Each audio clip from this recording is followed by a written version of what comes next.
Oh yeah, oh yeah, oh yeah.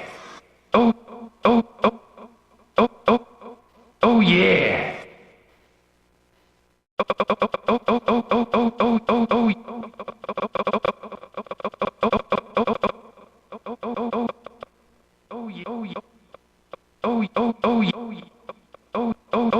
oh yeah. Oh yeah. Oh yeah.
Oh yeah.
yeah.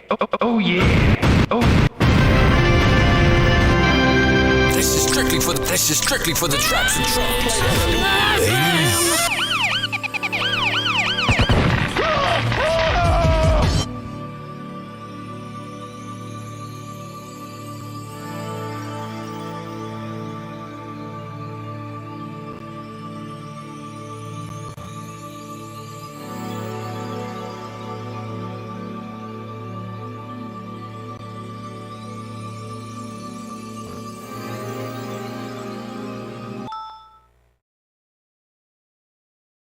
Permission granted.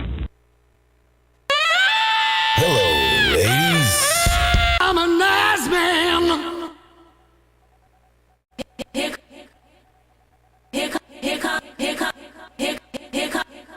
Here comes the money. Here we go. Money.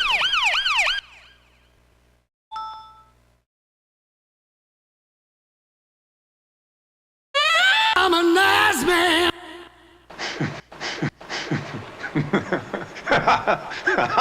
I'm a nice man.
Mellow out.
I'm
a nice man.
I'm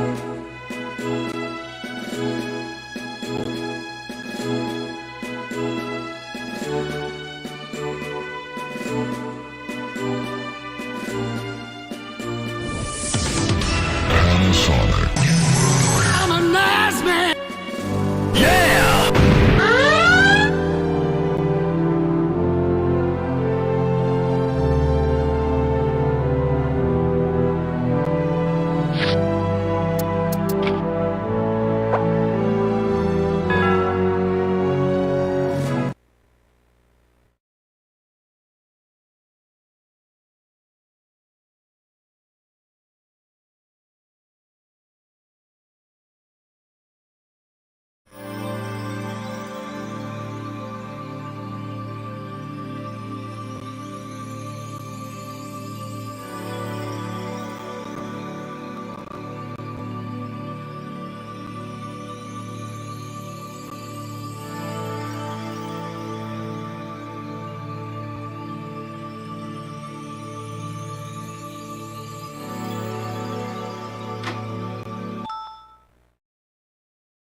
やれやれ。子供の頃に見る夢ってのは現実離れしたものばかりで、3日もあれば忘れられたもんだ。なのに今は、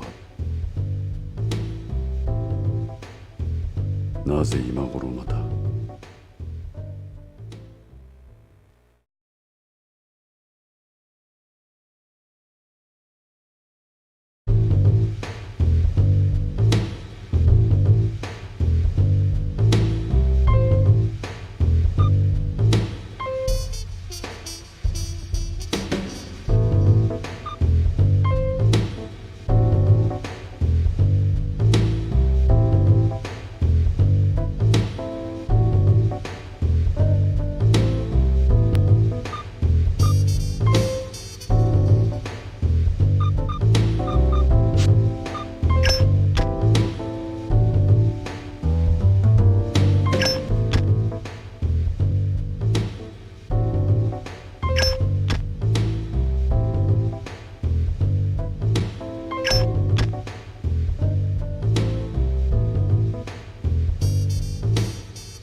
Oh no!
Oh yeah!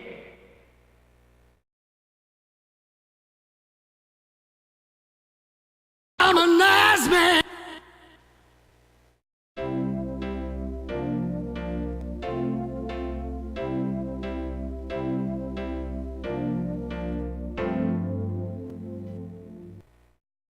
I'm a nice man.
I'm a nice man.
I'm a nice man.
Oh yeah.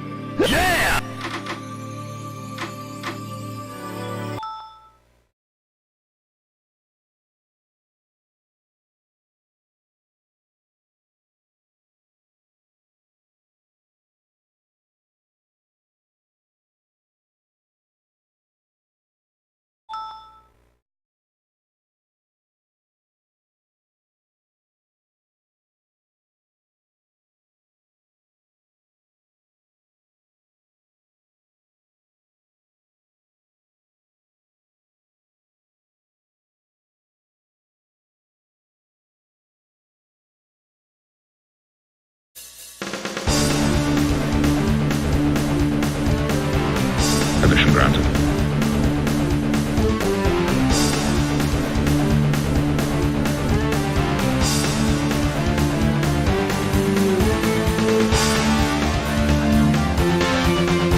Oh yeah.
Oh yeah!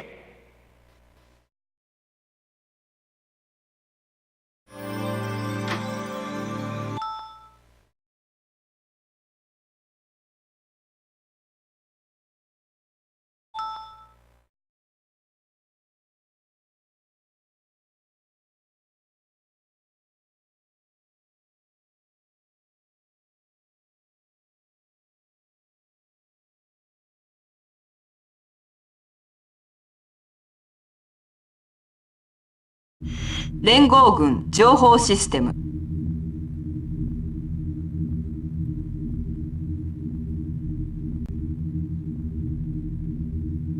コマンドを選んでください。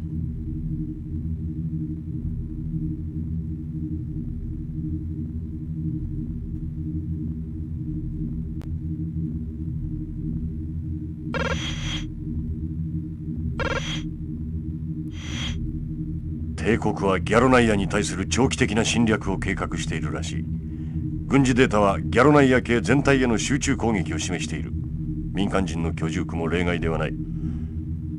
現在帝国の戦闘機がミダスのスペースポートへ接近中だ。そこに停泊中の民間船が狙われているらしい。攻撃されれば住民にも大きな被害が出る。近くに民間船がいるためディフェンスグリッドは使えない。帝国の侵略は何としても阻止しなければならない。民間船を保護しながら全ての敵戦闘機を撃墜しろ。直ちに任務へ移れ。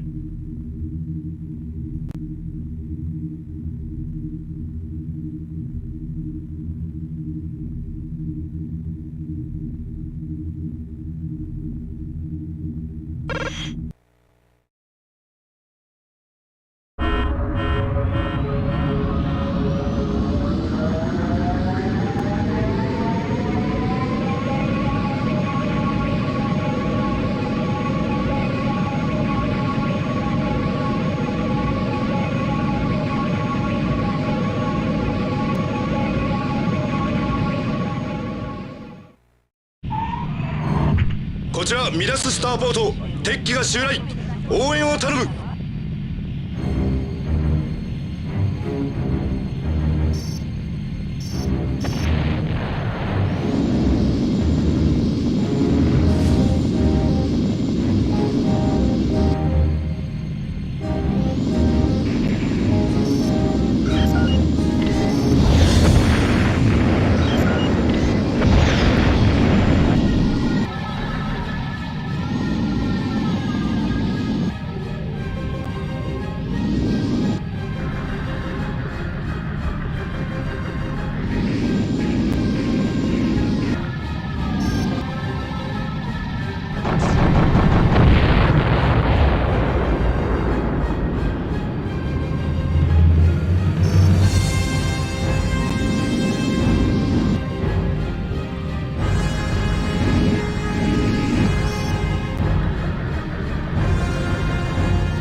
Mellow out. Mellow out.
Mellow out. Mellow out.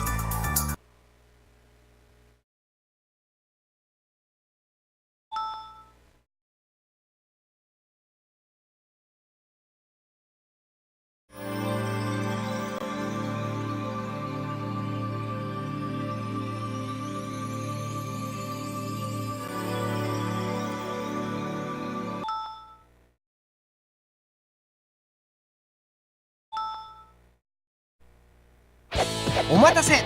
スクールシリーズ最新作はオリジナル対戦格闘ゲームを作成できる 3D 格闘スクールついに登場。まずあらかじめ用意されたポリゴンのキャラクターでモーションを作成していきます。手、足首、つま先など数値によって各パーツは細かな設定ができ、あとは技の始めと終わり、そしてその途中をいくつか設定すればコンピュータが自動的に動かしてくれます。もちろん自分が作りやすいように視点変更も自由自在。また各技のコマンド入力から攻撃判定やその大きさ、やられモーションにおける空中に浮く高さや飛ぶ距離、ガードの可能不可能などの設定も思うがままに選択できます。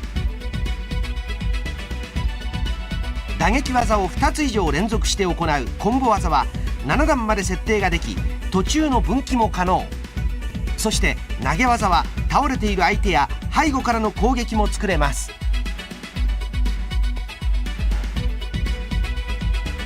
それにキャラクタープロフィール、技の名前まで漢字入力ができるのも嬉しい限りです。キャラクターは全部で20種類、各2色用意され、1キャラにつき打撃技が40、投げ技が6つ作成でき、サンプルとして空手などの技データを10種類以上収録しています。 3D 格闘スクール、ご期待あれ。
welcome to episode 7 of IE. This month, direct from the sunny West Coast, we'll bring you the latest info on LucasArts' forthcoming graphic adventure, Full Throttle. We've also got the good word on game design, colonization, and life at Microprose from the man himself, Sid Meier.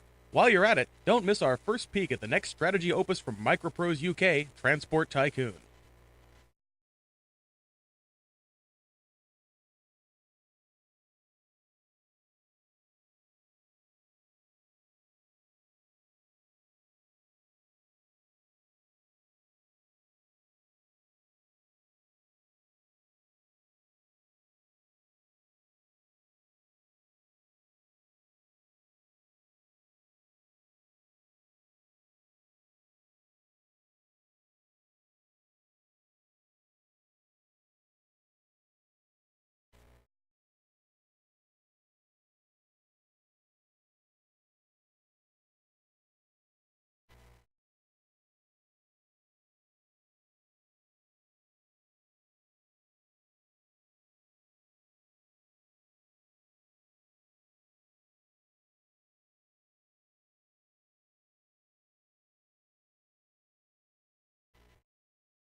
We wanted to put you as though you were an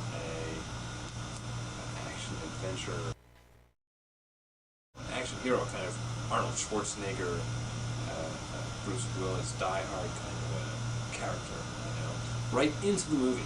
And so yes, you're seeing a character who's doing fantastic movie-like things and great stunts and, fighting in a very stuntman sort of movie way, but you're also him. Welcome to Demolition Man 3DO, a game based on the hit action movie from late 1993. For those of you thinking this is going to be another Jurassic Park Interactive, or one of those cheap movie licenses, thankfully I can say that you're wrong. Demolition Man looks to be one of the best interactive incarnations of a motion picture to date. As you can see here, the developers have used actual footage from the movie and meshed it with 3D rendered cutscenes. For this game, they actually filmed scenes with Sylvester Stallone and Wesley Snipes to combine with the movie footage. Later on in the game, there are 2 3D sewer levels with a very impressive 3D engine similar to that of Doom. In this mode, you'll chase convict Simon Phoenix underground and knock off a number of his associates in the process. With the use of Q sound, the 3D levels come alive with echoes of gunshot sounds and ear-piercing screams. Speaking of car racing, there's a very interesting 3D race segment through city streets. Instead of just having to meet up with Phoenix on the highway, you'll have to deal with some other factors.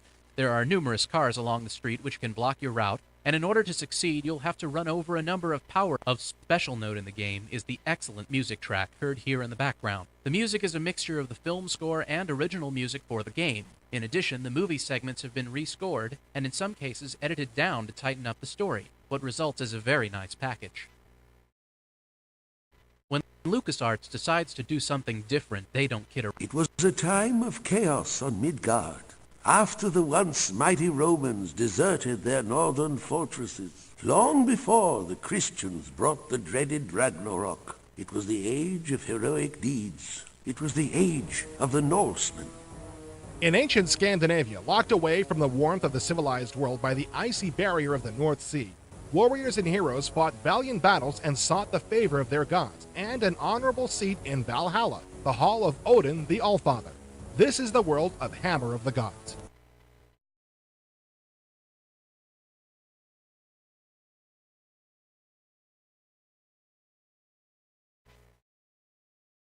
Yes! This kicks ass. Oh yeah!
Oh yeah.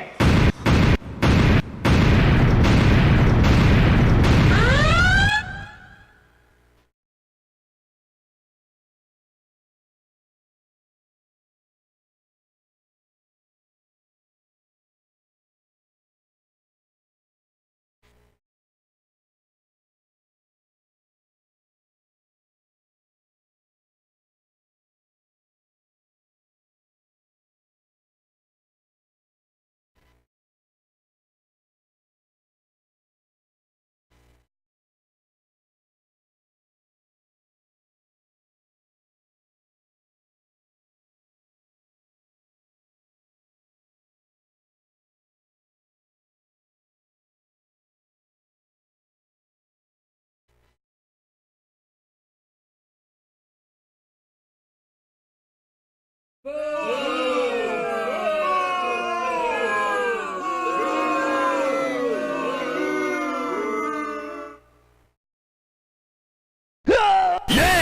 yeah.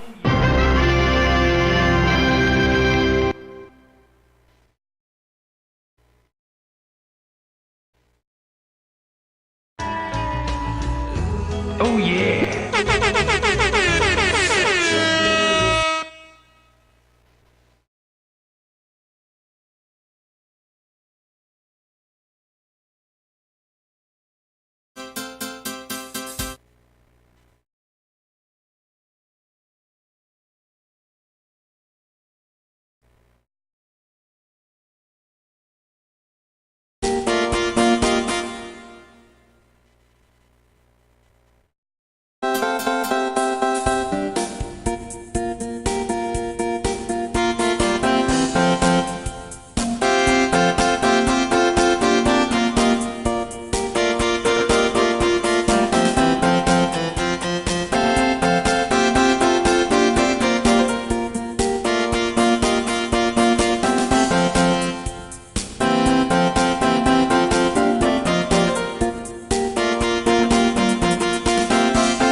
Yes!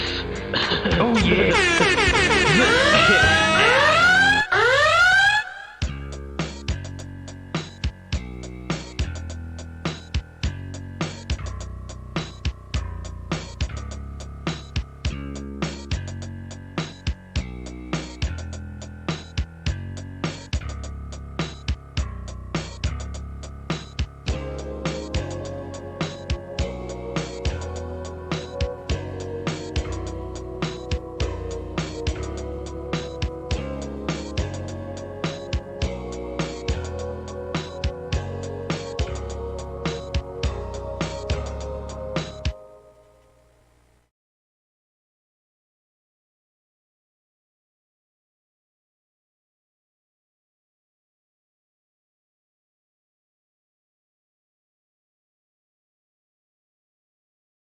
I think each game is different.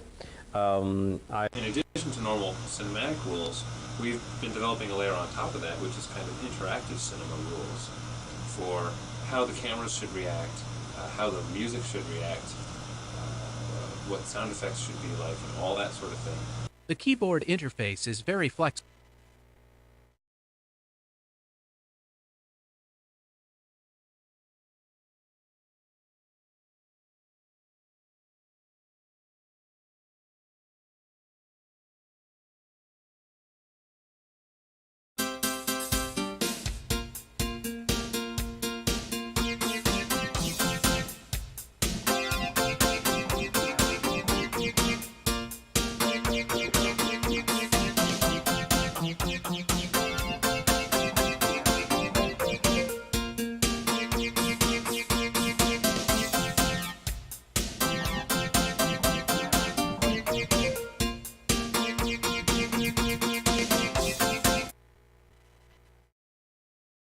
The keyboard interface is very flexible and takes very little time to get used to. So by using the keyboard, you can walk, you can run, you can climb things, you can control all of the combat maneuvers, and because we have a generalized use key, when you get in special situations, the character your main character has about 250 moves, just him alone, that he can use during the game. So you can do a lot of specialized things like force open doors, climb up and down ladders, press buttons and turn valves. All of these actions are performed with incredibly fluid and lifelike motion, thanks to a motion recording hardware system called a flock of birds. The first time I ever heard of it was back in the 70s, when they were using sensors of some kind on Olympic athletes to analyze the physics of it. What you're looking at here is Star's umbilical cord, which leads down to this huge amount of hardware here called the flock of birds. We use an in-house program that we've developed called Salsa, the system for animating lifelike synthetic actors, to actually read in data in real time from this hardware into the computer. And then we use that information later on in the game so that you can control your character. So what does all this mean? It means that when you see your cyborg cower in the futuristic environment, it all started with QA leader Star Long cowering here in the Origin Systems cafeteria. Welcome to Demolition Man 3DO. Speak of special note in the game is when LucasArts decides to... The screen is not cluttered. It was a time of chaos on Midgard. Welcome to Episode 7 of IE. This month, in Cyber Judas, you portray one of the most powerful people on the face of the planet, the President of the United States, in a not-too-distant future. Through a powerful global computer net, it's your job to... In Cyber Judas, you portray one of the most powerful people on the face of the planet, the President of the United States, in a not-too-distant future. Through a powerful global computer net, it's your job to keep the forces of the world in balance. The sequel to the political sim Shadow President, Cyber Judas will incorporate improved versions of many of that game's better features. The CIA Factbook, for instance, will give you details on the state of every nation of the globe, and be updated. DC True is releasing more than just a political sim, though. Some of the most important elements of the game come in the form of your cabinet of advisors. Each is an individual character, with a personality modeled and simulated, but Judas is on the net too, and he can appear as other advisors. On top of this innovative concept and design, the graphics and animation will be gorgeous. Rendered using cutting-edge wavefront SGI technology, the look of the game will be dark and mysterious, and none too friendly. Power is the ultimate aphrodisiac, but if you want to keep it and preserve the source of it, you'll have to watch your back. Cyber Judas is a synthesis of strategy and character interaction unlike anything seen before. In fact, the renewed interest in those classic games is partly responsible for the creation of Moretsky's new company, Bofo Games. At that point, it was just me working alone at home, and when Peter Doctorow called from Activision and said, "Do you want to work on Planetfall?" I said, "Oh God, I'd love to, but I just don't think I have the cycles." And I thought about it a little bit, and I called him back and I said, I think I could probably do it if I hired a programmer to help me work on Superhero League of Hoboken, which was one of the other two projects I was working on at that point. And so I found need a better technology for. While the backgrounds are dramatic enough, the Activision design team is also working very hard on character design and facial expression. There'll be more to this robot's face in the final version, but from the look of this test run, these eyes could almost stand alone. Transforming the popular game system to a visual form combined the problems of adapting a book to a film with all the questions inherent in a sequel. The main question at the beginning was, do we want this sort of to be an immediate sequel to the second Planetfall game, Stationfall? Yeah! You play the same character that you played in Planetfall and Stationfall, and in the same way that Stationfall just follows a few years on the heels of Planetfall with this new game start shortly after Stationfall. Or, do we just sort of want to set it in the same universe, but you don't really play the same character, in the same way that Return to Zork is set many hundreds of years after the other Zork games, and there are some similarities, but it's not a direct sequel. Moretsky also gave us a rundown on the actual storyline of the new Planetfall game. What we eventually settled on was that the game would take place significantly further in the future than Stationfall. You wouldn't play the same character. However, it would be set on the same ship, the same spaceship that Stationfall was set on. The mission of the Stellar Patrol is coming to an end, and your ship, the Duffy, the SPS Duffy, is going to be converted, because there's no longer a mission for it, it's going to be converted into a cruise ship. So that's one subplot. And then another subplot is in this sort of last remaining system that's about to be brought in. There's basically a culture of keeping robots as slaves in like really, really awful conditions in these mines. And basically Floyd discovers this on your visit to the planet, and to make a long story short, leads the robots in revolt a la Spartacus. The subplots sound very diverse, but in fact they are interwoven at the very end of the story. Oh, I shouldn't give it away. In case your eyes have been closed for the past 90 seconds or so, I'll point out that the graphics in Rise of the Robots are truly remarkable. The artists at Mirage Multimedia, the game's developers, have apparently been locked in a room for several months with nothing but bread, water, and a bunch of Pentium-driven workstations running 3D Studio. The result is the most visually stunning fighting game ever seen. Time Warner promises excellent gameplay, but they'll be hard-pressed to outshine the visuals. Interactive Entertainment is the world's #1 selling CD mag, and now you can have IE delivered to your door every month and save up to $60 off the newsstand price. Our reviewers give you a guided tour of the most current releases, letting you know which games are must-haves and which ones deserve a leash. As a bonus, you'll get playable demos, all the best shareware releases, complete commercial games, and all the patches the paper magazines can only tell you about, all for less than $5 a month. Call today, 1-800-56-CD-MAG. Oh yeah. Hi, I'm Sid Meier. Join me for the interactive interview on IE. Well, I think I've always been interested in games as far back as I can remember. Before there were computers or computer games, I was interested in board games and strategy games, and play them quite a bit with friends and family. The Avalon Hill strategy games, things like that, I think as I got into my teens became something I really enjoyed, and then SPI games.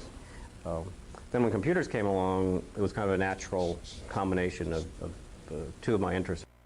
The appeal, I think, is that you can do something with the computer that you can't do in real life. Nobody's going to give you an F-15 to fly and say, go up there, have a good time, and if they did, you'd probably not make a success out of it.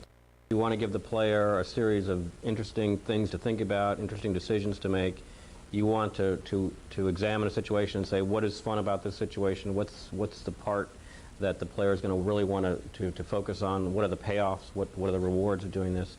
And then be sure to include all those things in the game. Avoid the boring parts. Edit out the grungy, dirty, boring parts of the game. The development style really merges development and testing pretty closely. I mean, we have kind of a rapid prototyping strategy where within a week or two of kind of saying, let's try this game, we have something you can actually play, and the rest of the development process, it goes rapidly back and forth between playing and adding features and developing. The first couple of games I did all the programming, and the art and the music, but starting with games like Silent Service, we realized that perhaps there were better artists out there than I was, and better musicians than I was. So today, they're generally from 5 to 8 people involved in a project. I like the programming. I like doing the design and playing the game and being in there. I don't particularly enjoy the management part of it or anything like that. So I've really made a decision to stay very closely involved with writing the games and designing the games. And I think when a designer is interested and excited about their topic, it comes through in the game. I think a lot of times you can play a game and say, well, this person was told to write this game, or this person really wanted to write this game. And you know, I hope in my games that it comes through that this is a game I really wanted to write. I think a lot of people who are into railroads like to look at trains and know what all the different engines are. That doesn't make a fun game. I think what makes a fun game is running the trains, being in control, making decisions, building track, kind of creating something.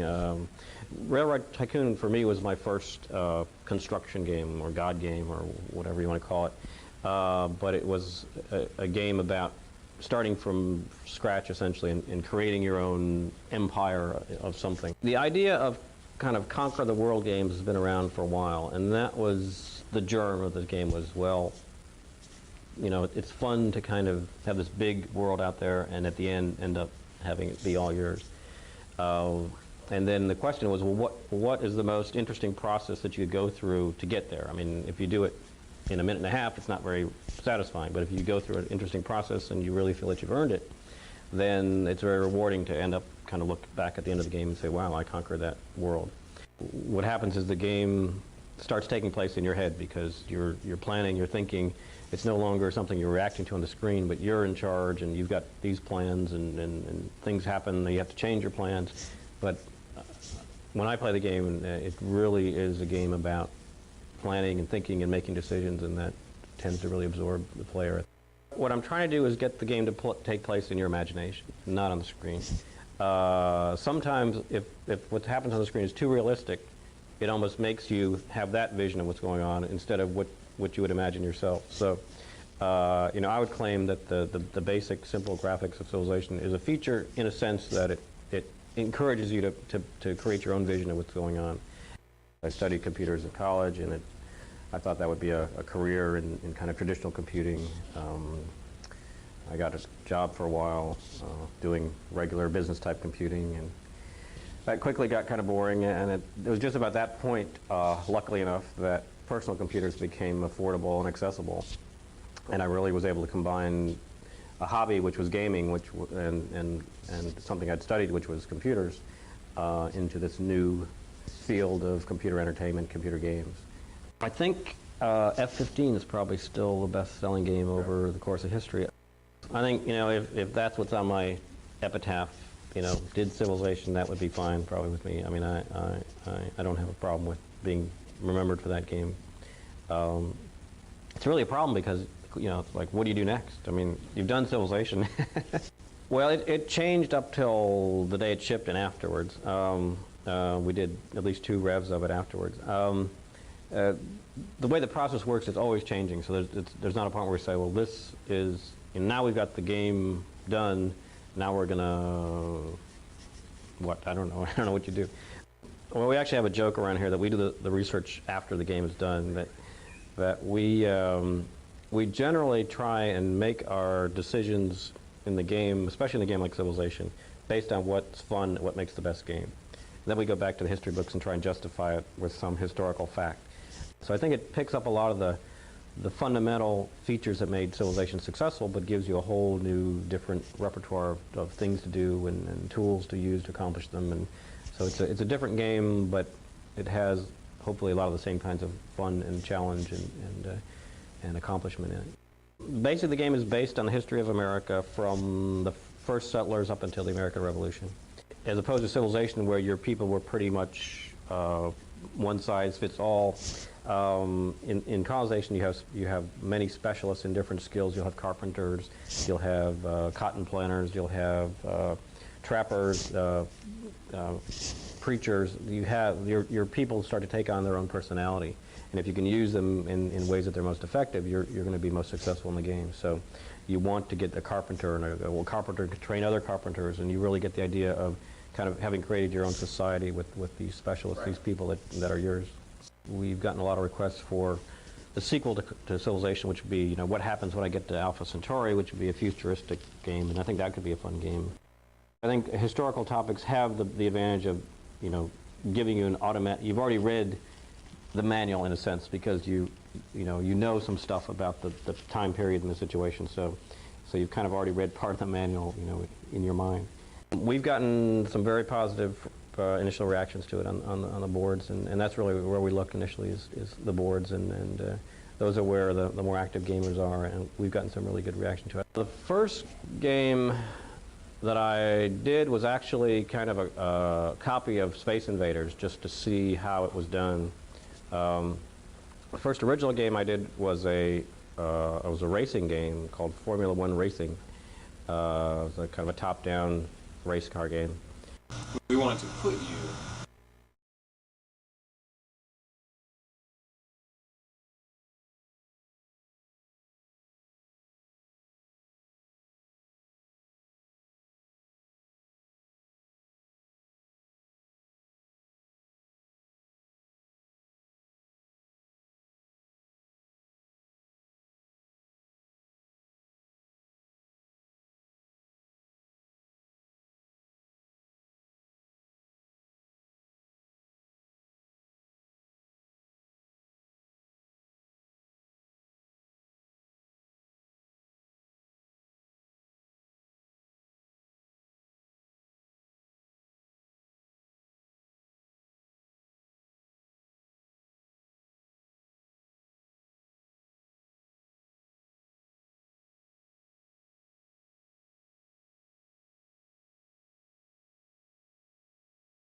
We wanted to put you. There are a number of occasions where a game has gone 6 months. There are a number of occasions that turn out. They come. The first, I find that certainly, I think if you're scared by these guys, I think our first hit was F-15. That game, I think, eventually sold 1 million copies or more over various versions and on different computers. We have mountains and valleys that represent between 3,000 and 3,500 foot mountains. There will be a little over 50,000 feet of track. You want to hear all these details? Okay. 50,000 feet of track, 200,000 to 300,000 pounds of hydrocal plaster to form the mountains and that type of thing. There will be 6,000 to 7,000 buildings in the railroad. if you're scared by these guys, you might as well pack it in right now. Their shots can hurt you. These shotguns aren't toys, so don't let them hit you. If you're scared by these guys, you might as well pack it in right now. Their shots can hurt you for up to 15% of your health and armor, but that's an easy problem to fix. 1 or 2 pistol shots brings these guys down. They're not much for aiming, so if you keep moving, you should have no problem. These shotguns aren't toys, so don't let them hit you. A blast from a human sergeant can knock off up to 45% of your health and armor, so don't let it come to that. 3 cracks with a pistol or 1 shotgun blast and he's toast. If you move, he gets confused, so dodge and blast. Imps are really only dangerous in numbers, but those fireballs can hit no matter how far away you are, and they scorch away up to 24% of your health and armor. Shotguns are good for close encounters, but if you see a group from a distance, a rocket can be a lot of fun too. 1 good pop with a single barrel boomstick and down they go. Demons and their shadowy specter brothers have to be right in your face to hurt you, but that nasty bite can cost you 40% of your health and armor. 1 or 2 shotgun blasts will take them out. If you can maneuver into a position where only one of them can come at you at a time, just hold the chainsaw out in front of you and watch the flesh fly. Backing into a small alcove or running down a narrow hall makes for a good defensive posture. The commandos are by far the best human marksmen in the game. Demons and their shadowy, one of them can come at you at a time, just in front of you and watch the flesh fly. Time, just hold the chainsaw out in front of you, and watch the flesh fly. Time, just hold the chainsaw out in front of you and watch the flesh fly. The commandos are by far the best human marksmen in the game, and the lost souls rush up to you and take a bite for up to 24% damage. So the commandos are by far the best human marksmen in the game, and those chain guns just don't let up. When you hear or see one of these guys take the lost souls, the commandos are 1 or 2 licks with the super shotgun, and it's splatter time. Like with imps and other humans, a quick dodge left or right followed by it's splatter time. The lost souls rush up to you and take a bite for up to 24% damage, so keep them at a distance. 1 shotgun blast will knock them away from you, and a second will toast them. A brief burst of chain gun or plasma fire will take them out too. Lost souls take additional damage if you knock them into a solid object, so make them feel like a living pinball. Cacodemons primarily attack you from a distance by spitting ball lightning at you. They take a while to kill, but there's a way to keep them from firing at you while you do them in. Attack with the chain gun or plasma gun. The streaming attack of these weapons pins the cacodemon, keeping it from firing at you. Then it's dead. Although nothing to scoff about, the Hell Knight certainly isn't the worst of your fears. Those plasma bolts can chew through up to 64% of your health and armor, but this pig boy can't take what he dishes out.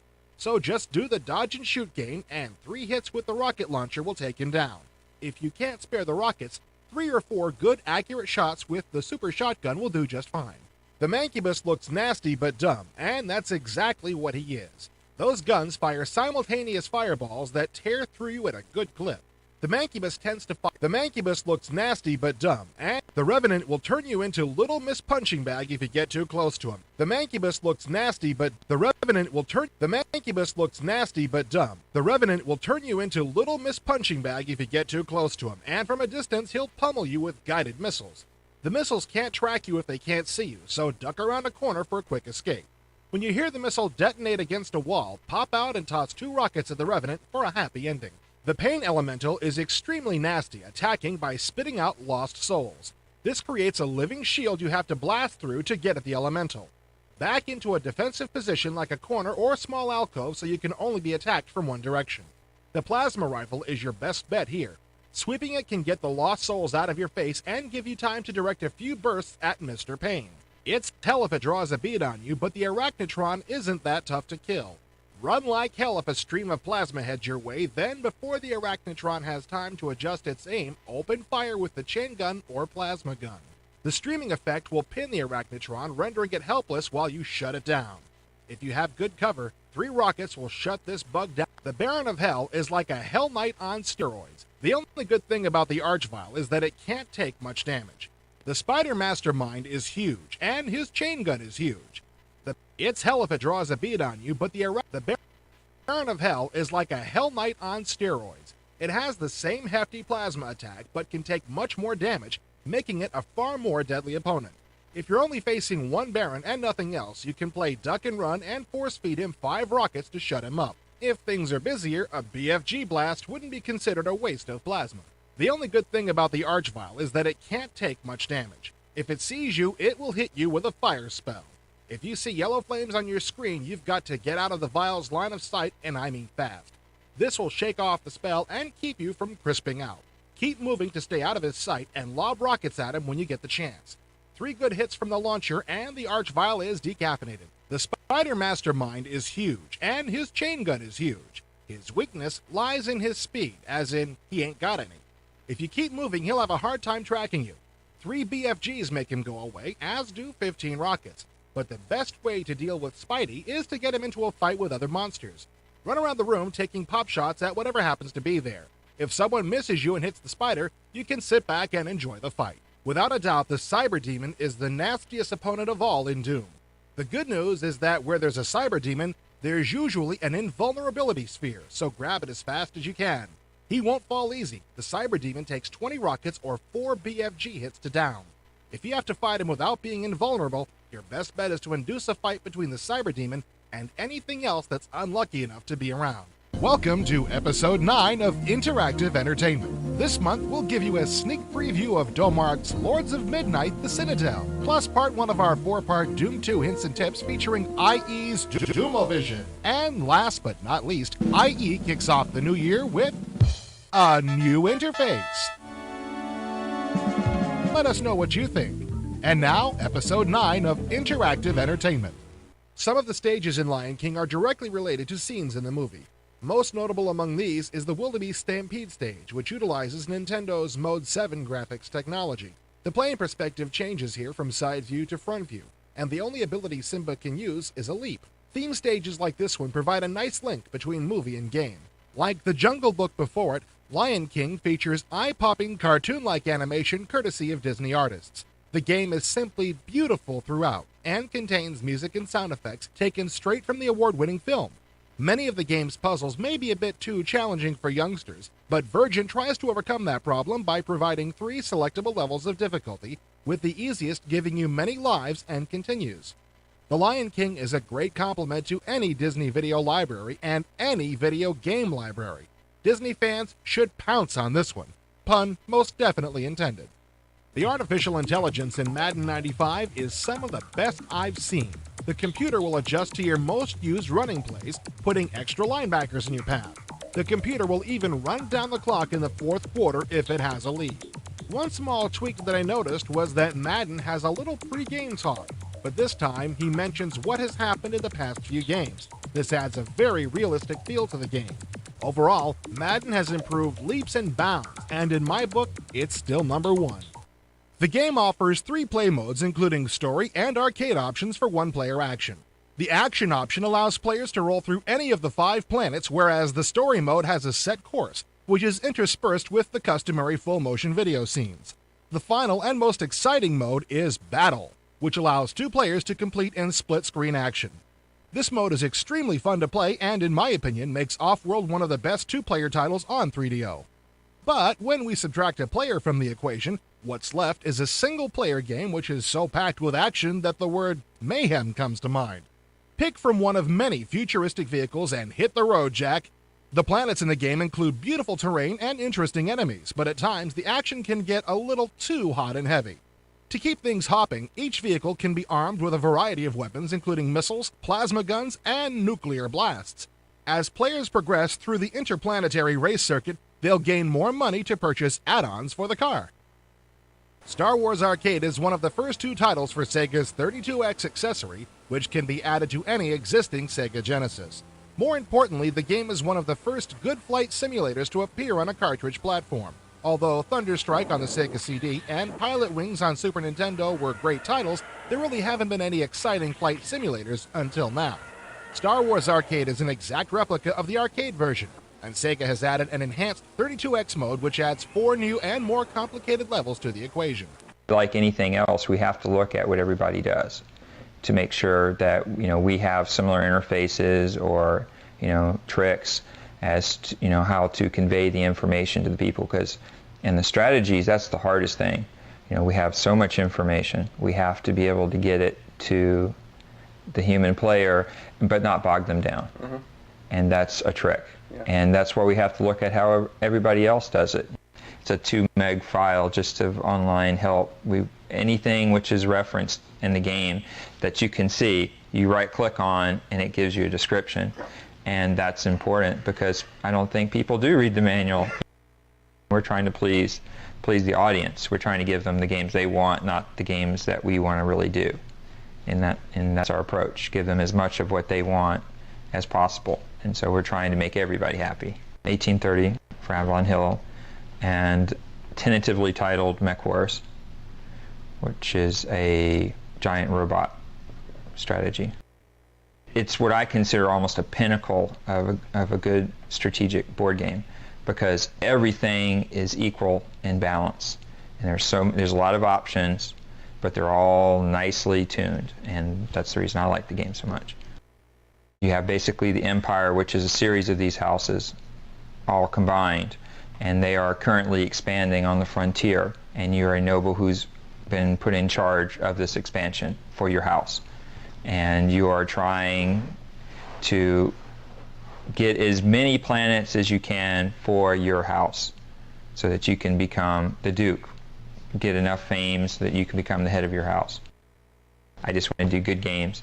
I mean, that's my whole passion, is to do the good games. I look forward to the next game I can do, not because it's, a big, project to work on or anything, but because it's a game I really want to have done, that I think would be the greatest game, that could be done. And that's what we're striving for. And that's, the little empire that we're building is so that we can do more of these. I get to do this game. If everybody likes it, then I get to do another game, and I keep on getting to do more and more games. And we can expand, so we can do even more. If you want to give the player a series of interesting things to think about, interesting decisions to make, you want to examine a situation and say, what is fun about this situation? What's the part that the player is going to really want to focus on? What are the payoffs? What are the rewards of doing this? And then be sure to include all those things in the game. Avoid the boring parts. Edit out the grungy, dirty, boring parts of the game. It's not like we have a gigantic storyboard specification and we know from day one exactly what the game is going to be like. It's very much the opposite. That we have a general idea where we're going, and we put something very crude together and start to play it and say, well, this is working. This is no fun. Let's take it out. This could be fun if we added this to it. I like the programming. I like doing the design and playing the game and being in there. I don't particularly enjoy the management part of it or anything like that. So I've really made a decision to stay. We didn't want. You can. You can just on the easy levels with no problem play. Do anything you want. Nobody's going to really stop you. You can kill anything you want or destroy any ships you want. But at the hardest levels, they're going to be doing it to you. And you become more defensive, and you have to come up with strategies. Incredible adventure and excitement. You go through a number of phases. First, you're interacting with the Indians at kind of a small... You go through a number of... And that's really where I think that what makes it... Now in Perfect General 2, we have the same simplicity of gameplay, but we've added so many of the things that weren't in Perfect General 1 from the board game. A lot of the pieces that were fun to use, such as elephant tanks, which are moving fortresses, or armor car machine guns and aircraft, tactical air support.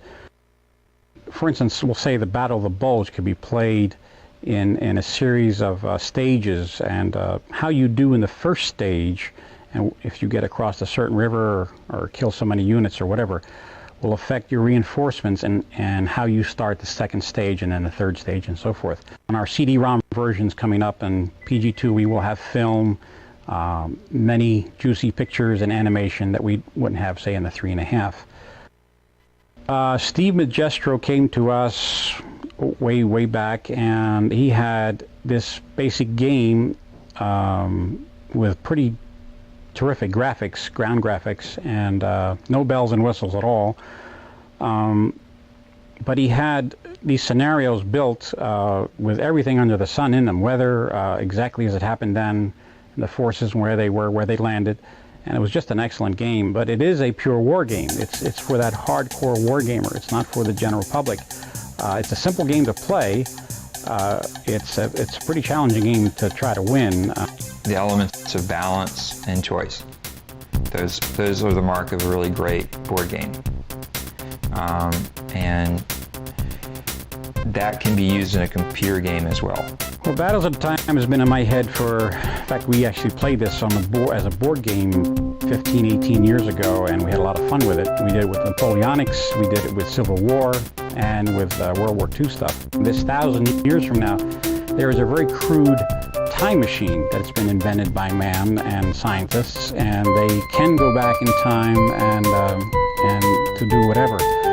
And the higher ups of the world at this time know of that. Well, on premises here, we're building the Great American Wonder and railway system. If the style is starting to look familiar, keep in mind that this product is from ReadySoft, the people who resurrected Dragon's Lair and Space Ace from Arcade Limbo. This is the first time that the company has tried to create their own variation on this kind of game.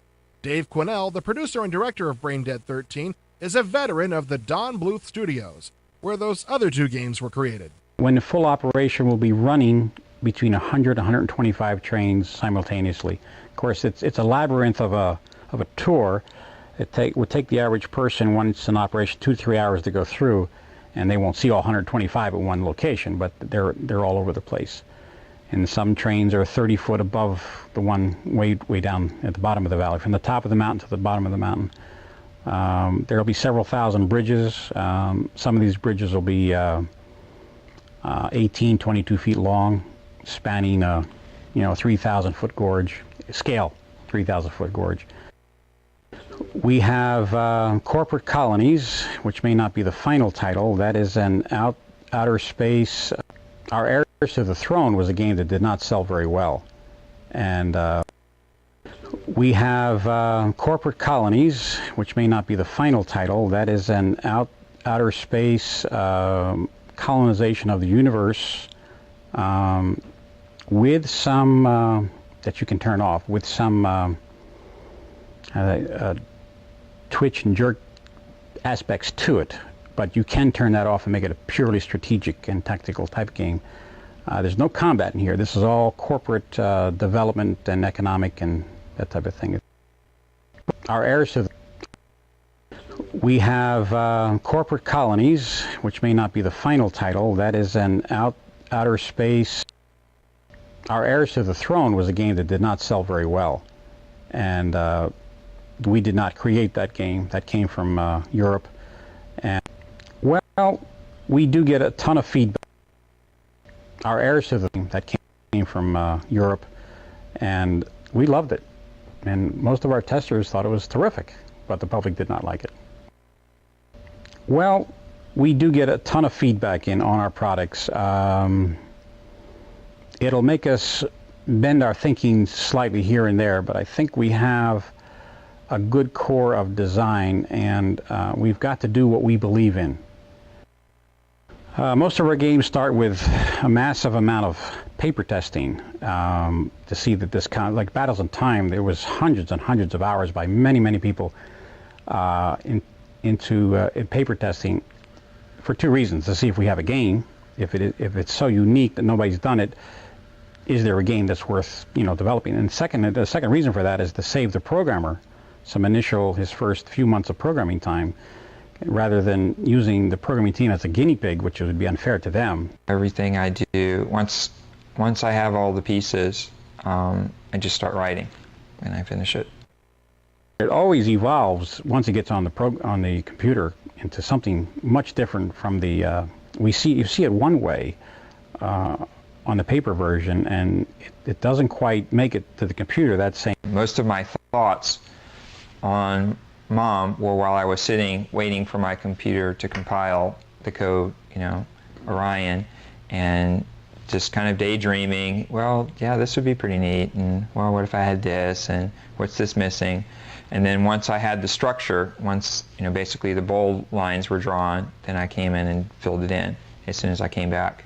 After we finished with Orion, it always evolves once it gets on the computer into something much different from the you see it one way on the paper version, and it doesn't quite make it to the computer that same way because there's so many things involved. Battles of Time has changed significantly from the paper game, but it still has the basics of the paper game that we tested so heavily, and the basic premise and so forth. But that paper testing is very, very important. Most of my thoughts on Mom were while I was sitting waiting for my computer to compile the code, Orion, and just kind of daydreaming, well, yeah, this would be pretty neat, and well, what if I had this, and what's this missing? And then once I had the structure, once basically the bold lines were drawn, then I came in and filled it in as soon as I came back.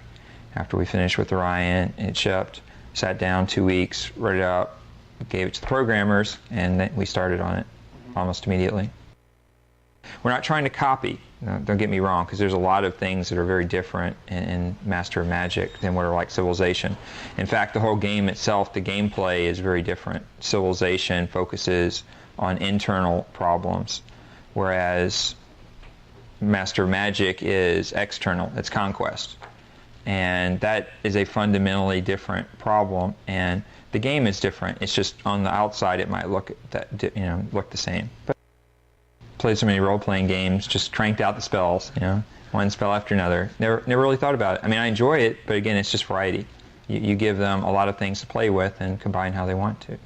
And I like role-playing games. I don't believe that the role-playing games that we actually play on the computer are quite as good of a translation, from the paper to the computer as what the board games can be to the computer. It really loses a lot of the social aspect. You get all the things which a lot of people get into, and those are the elements we were trying to draw. Location theory, towns just didn't grow up where you wanted them to, and here the chance for it to grow depends on the area. Does it have a lot? The gameplay in this title is untouched from its Genesis counterpart, and it controls just like a nicely lubed IndyCar. In essence, Sega hasn't taken the wrench to this title in the gameplay department, but they've significantly upgraded the graphics. If you thought this game was fast on the Genesis, the 32X version will give you whiplash. I often thought I was playing the arcade version. There's a nice instant replay feature available at the end of the race, which allows for multiple camera views, similar to IndyCar on the PC. As we see the checkered flag in the distance, there's no question that Virtual Racing is going to win this race. It's a rip-roaring bundle of gears and gameplay which is truly spectacular to play. This title is more fun to play than Star Wars Arcade, but both titles will ignite Sega's 32X on fire. So race down your street and mosey into the store to check out Virtual Racing Deluxe. The 32X version leaps even closer to true virtual racing. On display for the upcoming CD player was the game Baruna's Forces. Although not exhibited in playable form, the self-running demo wowed all who stumbled into the Jaguar booth with its impressive use of digitized video. Details of the game are still sketchy, but you can count on Baruna's Forces to showcase the fantastic video capabilities of the Jaguar CD. Certainly one of the most prolific companies at the CES was Atari, sporting an impressive lineup of titles for the Jaguar. They also announced that work on the Jaguar CD-ROM drive is complete. You can see the virtual light machine program that comes with the unit. Atari is going to wait until a few CD games are ready to ship before releasing the CD player, so look for it this spring. One of the most popular Jaguar games at the show was Iron Soldier. This action sim lets you climb into the cockpit of a gargantuan battlesuit and destroy just about anything you have a mind to. Your robot was surprisingly easy to control, and the action was relentless. Count on Iron Soldier to be a big hit for Atari. Still on display and looking better than ever was Rayman. This Mario-style platform game is the first such title for the Jaguar, and its strengths are obvious. The animation is smooth and entertaining, and the graphics are some of the most beautiful found on any home system. Judging from what we saw, Rayman should be on the shelves soon. Crowds swarmed around the Jaguars that were showing off an early version of Fight for Life. This much-talked-about title is a 3D fighting game in the style of Virtua Fighter. The game featured a good selection of fighters and a wide variety of challenging special moves. With a little time to smooth out the rough edges, this looks like a surefire winner. The project that was to be Battlezone 2000 has morphed into Hover Strike. This first-person arcade shooter puts you in control of a futuristic tank. Your goal is to roam the landscape and clear it of an alien infestation. The game features a turret that rotates independently of the tank's direction, and enough hostile targets to keep you blasting away for a long time. Another great Jaguar game in the making was Arcade Zone. This game, similar to the Golden Axe arcade series, is a fast-paced scrolling hack-and-slash action game. Everything you loved about the Golden Axe games is included here, including impressive graphics, bone-crunching sounds, and powerful attacks to reduce your enemies to virtual cutlets. An impressive racing title on display was F1. This arcade-style racing game is more similar to Virtua Racing than Checkered Flag, and already features very smooth handling. The graphics are good-looking and ultra-fast, and the game features adjustable viewpoints just like Sega's arcade mega hit. Fans of white-knuckle driving won't be able to pass this one up. Another racing game that looked to be a sure hit was Burnout. This motorcycle race game has all the speed and intensity of current arcade favorites, and sports a good selection of challenging tracks for you to wipe out on. Titles like this show that for arcade speed and feel, it's hard to top the Jaguar. At the summer CES, the sleeper Jaguar hit was Brutal Sports Football. This time, it's the little-publicized Val d'Isère skiing and snowboarding. This sports action game lets you compete in cutthroat races, including downhill, slalom, and mogul. One test run is all it takes for this game to hook you with its gut-wrenching speed and realistic feel. Ignore it at your own loss. The cosmic clash of these extraterrestrial fighters takes place on backdrops which looks like they were taken from the latest NASA mission. It's no secret that Cosmic Carnage is trying to crash in on the familiar Street Fighter II genre of gaming, and it's very evident in the playstyle. Still, the overall game engine is cosmetically superior to SF2, including some nice scaling and scrolling of the characters. The controls handle well with fluid motion and good combination moves. Conquest of a new world. Metroid, Magic the Gathering. Ranking Star. Coming soon to IE.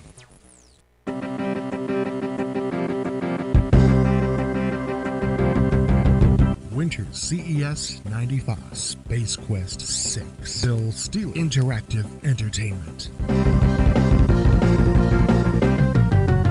Episode 10.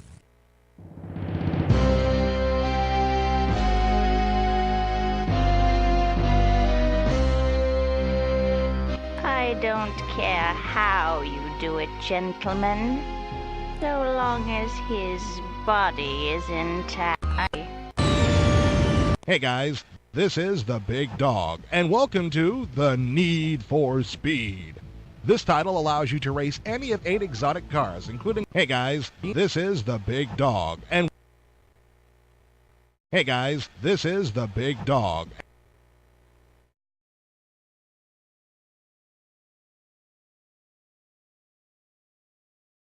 The Need for Speed.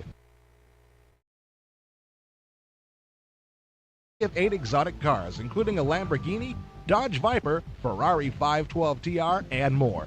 Better yet, you can race them through awesome scenic courses. Here you can crank these puppies into 5th gear and watch the rubber burn. That's if I don't get to you first. You see, we're patrolling the streets and looking for hot shots like you.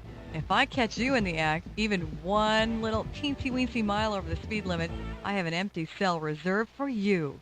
So you can clearly see all the possible obstacles and hazards up ahead. The game allows for 3 different camera angles: in-car, tail, and helicopter views. Similar to the camera angle method of Virtua Racing, switching between the 3 views allows you to get a good idea of what's coming up ahead. The in-car view also has a rear view mirror to identify any. If you know what you're doing, tailgaters are no problem. If anyone's close enough for you to see them in your mirror, you're not doing your job. But of course, not everyone can handle a Lambo the way I can. And you're so humble too. A feature I really enjoy is the instant replay, so I can catch the dog's every move on tape for the judge. Then the only thing he'll be driving is a lawnmower around the penitentiary. I really like watching the replay because it has a lot of great camera angles and even a highlight reel of all the fun crashes during the race. You can play director and edit your own movie out of the race using 5 or 6 different angles, including a special Cop Cam. The software version of Power is a Windows strategy game for 1 to 4 players geared for ages 10 to adult. You direct your military in a series of attacks against your enemies, while you defend your home bases from attacks by your opponents. The combination pack is currently available in stores. In the near future, you'll be able to buy just the computer game or board game. Interactive Entertainment is the world's #1 selling CD mag, and now players are able to select which warrior to fight first, and then the beautiful Yu Ching, one of your master's students, leads you to the fighting arena. Once the fight actually commences, it's quite impressive how well the full-motion video approach works. Although I thought this would be a title which suffered from a lack of interactivity, using Digital Pictures' Insta-Switch technology, I really felt a part of the jaw-crunching and bone-splitting action. There are numerous combination and secret moves to perform, along with regular punches, kicks, and blocks. After freaking out rather intensely several times while playing Surtech Star Trail, a thought came to me. I couldn't be the only person on Earth struggling with this game, so I've decided to pass along some pointers I've come across in my travels. Most of this article will cover Star Trail's mandatory quests, which are surprisingly few in number. You'll want to do some of the optional stuff to gain experience and better equipment, but not all of it is necessary. Fighter pilots play games every day. You give a cadet from the Air Force Academy a ball of string and a piece of wood, and he'll make a game out of it. You need a musician, you need an artist, and 1 or 2 good software people could, in their basement tomorrow, get a great idea, sit around and fund themselves internally as long as they get a real job, and a year from now they could have something. We took no salary for a year.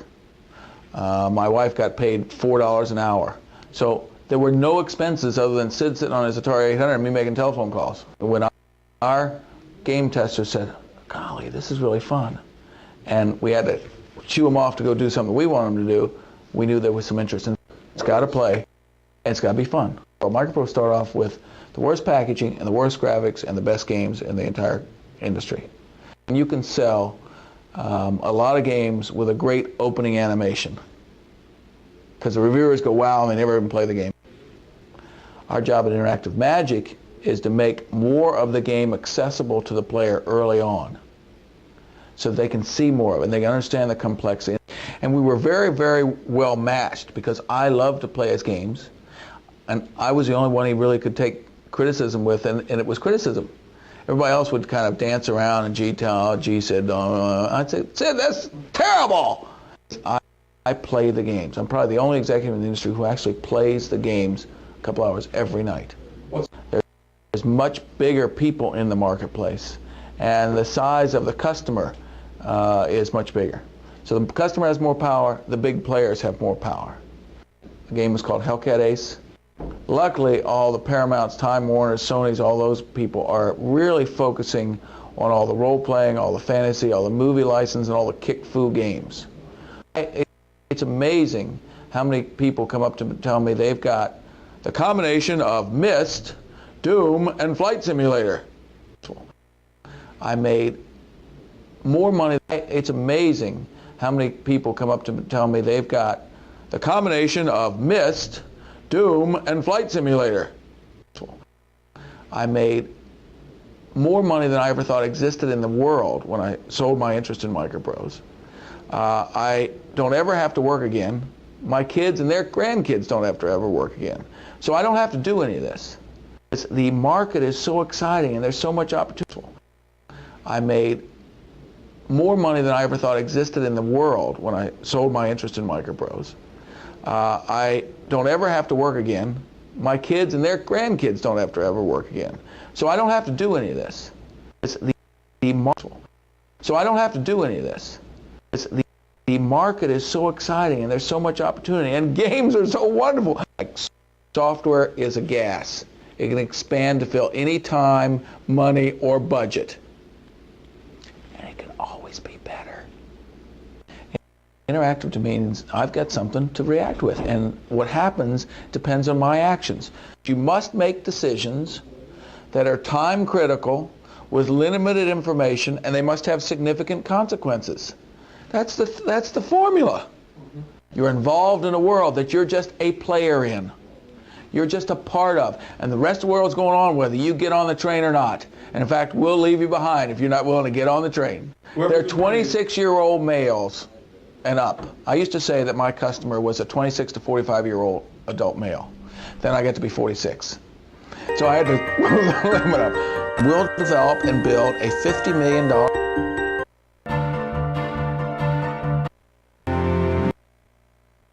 very sophisticated artificial intelligence.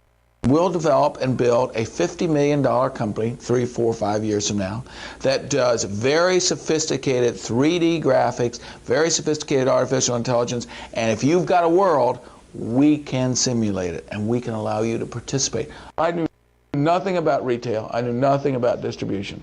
But in that first year, just getting on the phone and just doing telemarketing, I sold $200,000 worth of software. And we had $30,000 in expenses. Because a lot of people are closet gamers. A lot of men love to play golf. I mean, they really do like to play golf. They love sports. Gaming is a form of a sport. 3D graphics, artificial intelligence, and my game enthusiasm coupled with 10 or 12 of the greatest game designers you ever had. I think that we will do 50% of our products will come from the outside, but they will all, any of the outside products will have a interactive magic game designer working with them. So I intend to have a staff of game designers who work with our outside developers. My guess is next year this time we'll have 40 people, 18 months from now we'll have 100. And 65 or 70% will be development folks. This is one, we don't have Sid, but we can't always say that because the agreement's up soon too. Basically, the game is a helicopter flight simulation that we've gone out of our way to improve the 3D graphics. The moment the thing fires up, it fires up in the action mode. And you're going to have fun now. It's going to be like an arcade game, like a coin-operated arcade game for the first couple minutes. There are going to be 4 levels in every game. The moment an arcade game, like a coin-operated arcade game for the first mode. And you're going to have fun now. It's going to be like the moment the thing fires up, it fires up in the action mode. And you're going to have fun now. It's going to There are going to be 4 levels in every game. We take all the good parts. There are going to be 4 levels in every game. There's going to be the arcade level. There's going to be the really nutso top 10% level that everything's so real that if you get it off the ground, I'll be surprised. Then you've got the slightly real level, which is just above the arcade. Then you've got the slightly washed up ex-fighter pilot Major Bill level right here. We take all the good parts out of Civilization and Pirates and add some of our own good parts, improve the graphics significantly, and now we'll explore the whole world. But they got to be willing to eat some strange things. I spent 6 or 8 trips going to Japan, eating some of the funniest, wiggliest, ugliest, unappetizingest stuff I've ever eaten, but I'd do almost anything to sell software. We had Hellcat, Chopper Rescue, and Floyd of the Jungle. I've got a very good guy over there named Comrade Kozawa, who was a managing director for Microprose Japan, and he's no longer with them. And he's going to help me out in Japan, and we'll be selling product in Japan by May. It would play in 48K on a computer that was running at 1.8 megahertz. It was the first combat simulator for any home computer. It was 82, and we actually were incorporated in December of 82. Sid really came up with microprose because he said, we write prose for microcomputers. I'm a Class B athlete. That means I'm better than the average, but not as good as those world-class guys. But if you put a lot of energy and a lot of heart and a lot of enthusiasm, your Class B can sneak up in the bottom of the A class periodically. I've always thought it's much more fun to play the evil dudes. I mean, they're the ones that have the fun. I mean, they're the ones that they've got the really nice looking evil vixens at their sides. They're the ones that, you know, to get to stay up all night and play cards and get drunk, and it's much better, much more fun to be evil. Diablo is going to be our first entry into the RPG arena. It is going to be highly rendered, three-quarter perspective, dungeon crawl. I hate to use that term, but again, to paint a mental picture for you. Microcomputers. So, some things about Diablo that make a Class B athlete. I think very different from a lot of that means I'm better than the average, but not as good as those world-class guys. But if you put a lot of energy and a lot of heart and a lot of enthusiasm, your Class B can sneak up in the bottom of the A class periodically. It's going to have a high replay value in that it's multiplayer. Dungeons are randomly generated. Although they still have very strongly themed puzzles within them, we're building a huge number of puzzles, and they'll be randomly placed into randomly generated levels, so you'll be able to go back and play these games over and over and over. You go back into the level. I've always thought Diablo is going to be our first entry into the RPG arena. It is going to be highly rendered, three-quarter perspective, dungeon crawl. I hate to use that term, but again, to paint a mental picture for you. So, some things about Diablo that make it, I think, very different from a lot of role-playing games. One of the issues we looked at was replayability factor. In role-playing games, generally once you buy an RPG and you're done playing it, you're done playing it. It's going to have a high replay value in that it's multiplayer. Dungeons are randomly generated. Although they still have very strongly themed puzzles within them, we're building a huge number of puzzles, and they'll be randomly placed into randomly generated levels, so you'll be able to go back and play these games over and over and over. When you go back into the level, within the game it's still the same. But if once I finish Diablo, if I want to go back through again, level 1 will be different from the last time I played level 1 from the other game. It'll be a multiplayer game as well, so multiple people will be able to go in and complete the quests. It's also not a typical fantasy setting. It's a very dark, gothic setting almost, with a lot dealing with the undead and demonic powers, a lot more than standard elves and dwarves and fairies and wood sprites. We kind of wanted to get away from that. The origins of the company are in a little DBA called Imagination Development Systems, which was me as a 15-year-old in high school. I started as a beta tester and an aspiring programmer right at the very beginning. I had one of the original Apple II Pluses, 48K, and if you had 64K, you had a souped-up system, that kind of stuff. So that was the beginnings, kind of the origins of what is now Blizzard Entertainment. Mike Morheim, who's our vice president, Frank Pierce is one of our senior programmers, and Mike, Frank, and I, we were the founding members. So the three of us actually started the corporation Silicon and Synapse in 1991. And I were taking a computer hardware design lab together, and we were working on these Unix systems. I didn't know Alan very well at this point, but Alan got up from his system, and on a Unix system you can lock it. You type lock, it prompts you for password, you type in your password, and then no one can use your system for 10 minutes, and then it times out. Well, Alan was gone for longer than 10 minutes, so I looked around, he wasn't anywhere. I figured I'd play a practical joke on him. Walked over to his system, re-locked it with my own password, sat back down and just pretended, that everything was, fine. Alan walks back in, sits down at his terminal, and it unlocks. So I look over and my jaw just dropped. I couldn't figure out how he could possibly have done that. Turns out we use the same password. We changed at the end of '93 from Silicon and Synapse to Chaos Studios. And the reason we did that was we were positioning ourselves to go affiliated to set up an affiliated label, and decided after 3 years of spelling silicon and synapse over the phone, and people saying silicone and what, you know, and it was just, we needed a shorter, sweeter, sexier name for the company.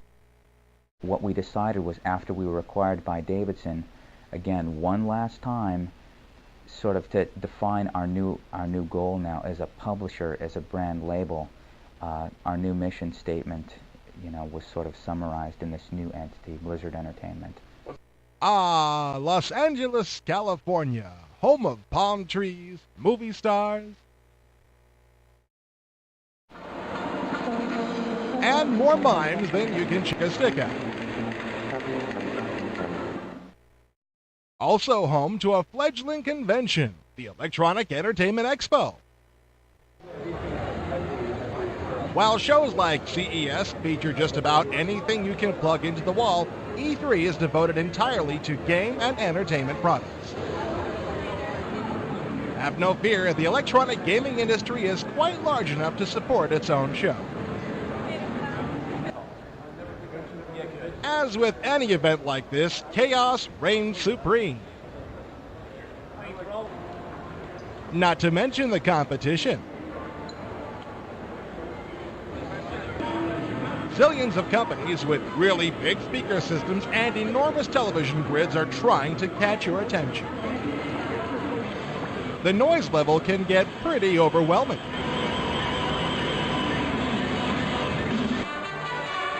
But you can always come out to the atrium and listen to a mariachi band while sipping a warm half-decaf cappuccino with a twist.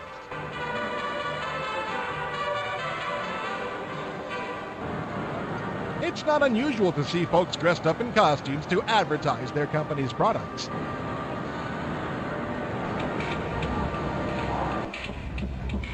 But the last thing I expected to see was the Doom interpretive dancers. No kidding, gang. There's just something about California.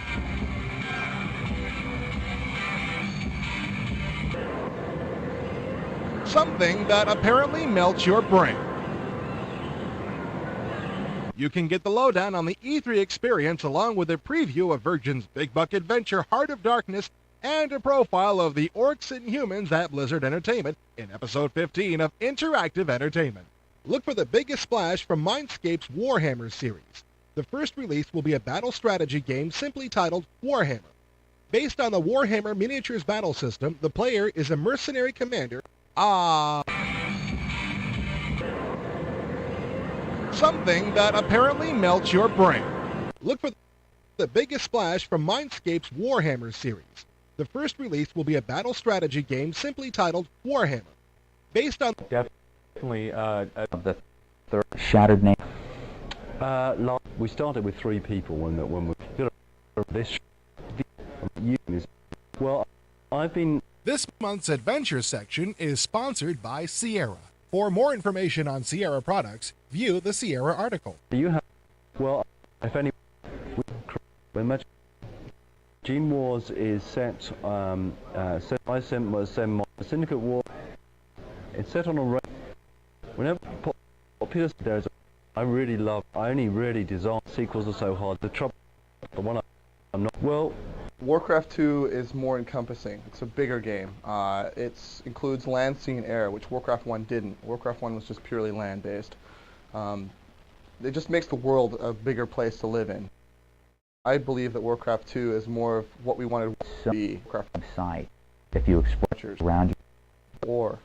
So now we have 4 resources. I think each game is different. Oh yeah.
You don't need to be a technical genius to go out and buy yourself a set of components which you can assemble into a powerful personal computer. In this video, we'll show you how.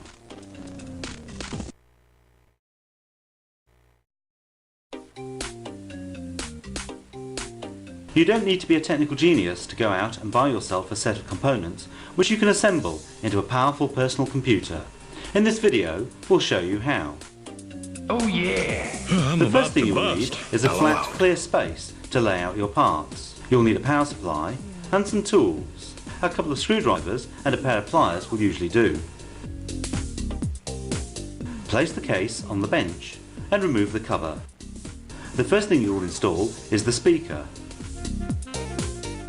Remove the motherboard from its packing and place it on its anti-static sheet.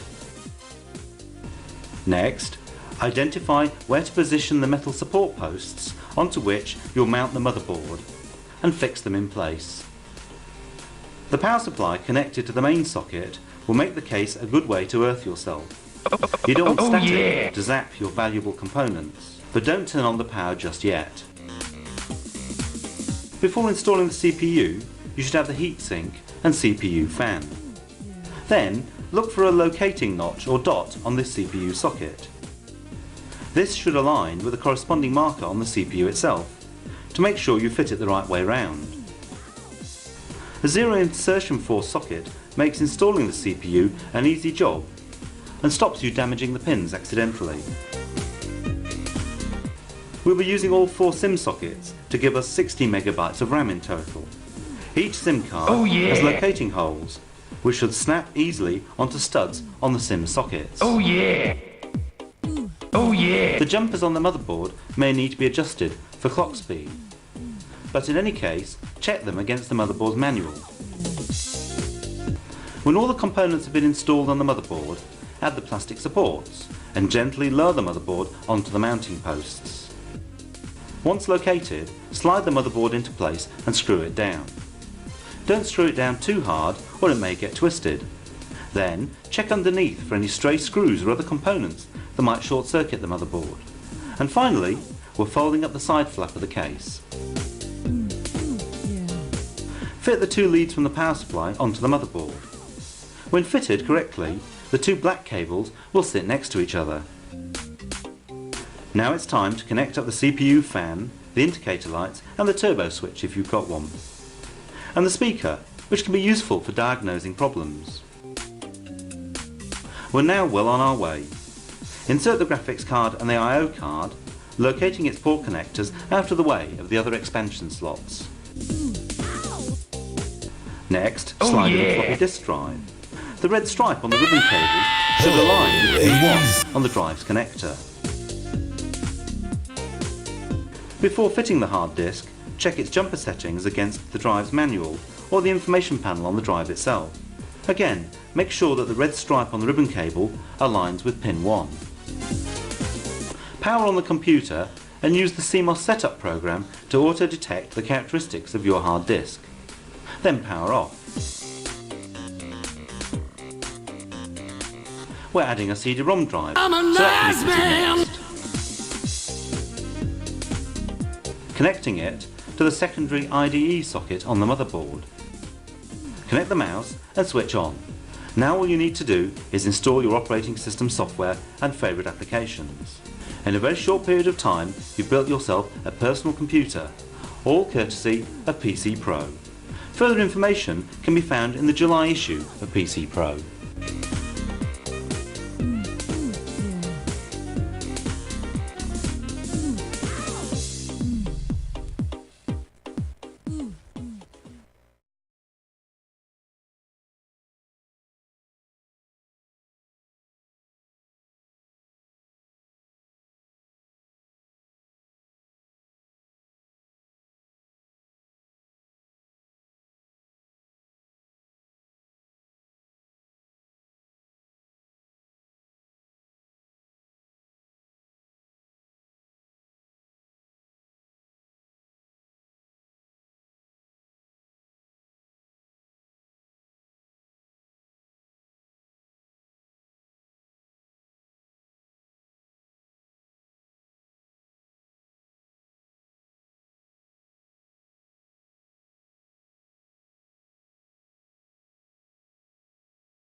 Oh yeah!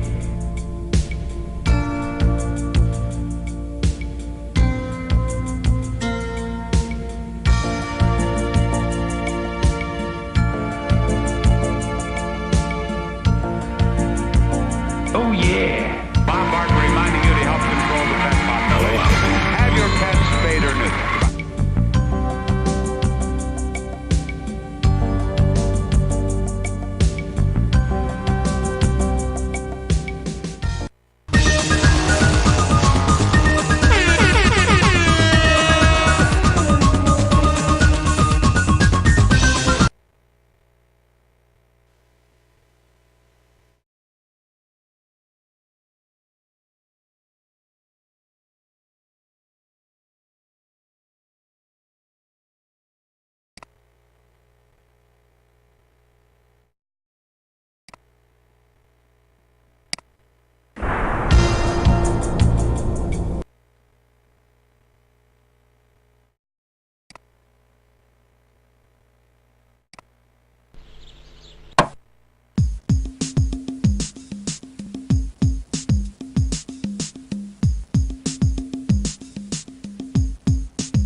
CD-ROM magazine is packed with CD-ROM reviews, hardware tests, and technology features, all written by our multimedia experts.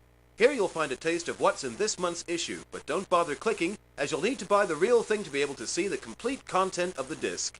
The June issue of CD-ROM magazine is available now from all good news agents. Welcome to the world of CD-ROM magazine. You are about to know the thrill of seeing that which has never been seen before. Yeah. Oh yeah. Well, if it's a bit of back chat you're off, then don't call me, call Mr. Cod on 0171 916 3596. Or you can stop by feedback to catch up on the letters and video postcards. That's the way to let yourself go. Or for the latest films on CD, check out the Videodrome, where you'll find Roy Chubby Brown. Oh, that's good. No, lady, that's bad. And the smash hit, 4 Weddings and a Funeral. Well, that's bad, isn't it? No, that's good. Not to mention a little something.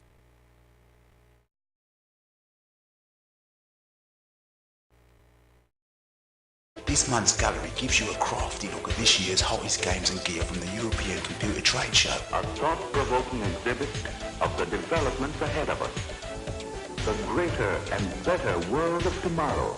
Cheer up, kids. We'll have television soon. While down in the workshop, we've got our own guide to the best and worst CD-ROMs we've ever seen. With a playroom like this for home movies or games, relaxation won't be any problem for the people in this house. Yeah, man, safe. Now, look, if it's a bit of action you're looking for, you'll find it in CD-ROM heaven with reviews of Bioforge and Descent.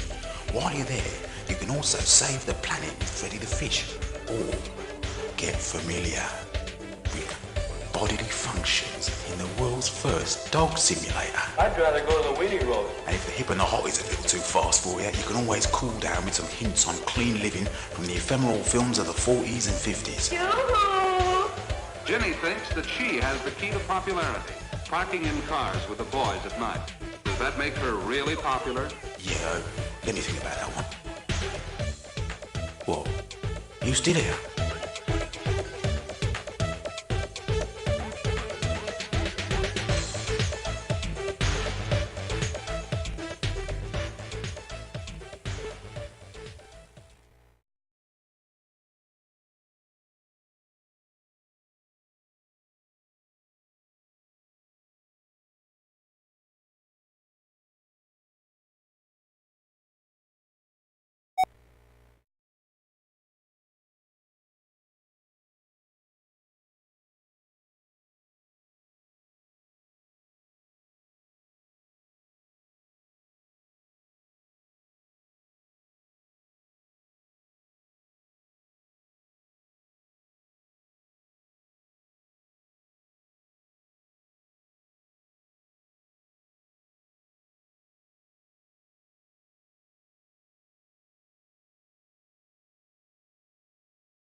Oh yeah.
To infinity and beyond!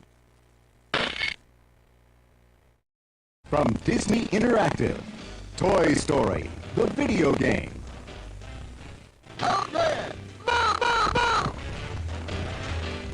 Maneuver Woody through breakthrough 3D environments in 18 action-packed stages and 32 megs of totally hilarious gameplay. Including a Code Red recon mission.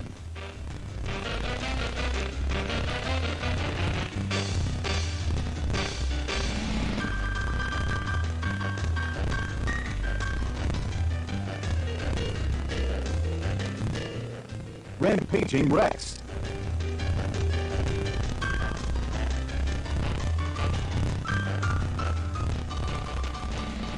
Buzz Lightyear.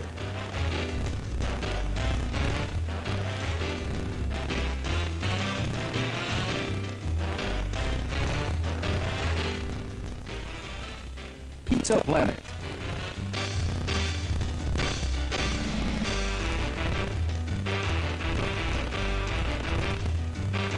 The Evil Claw.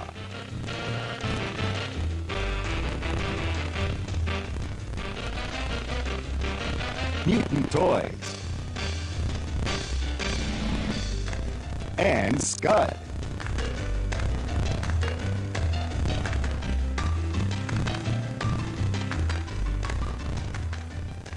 And so many types of gameplay so real, you'll think you're really there.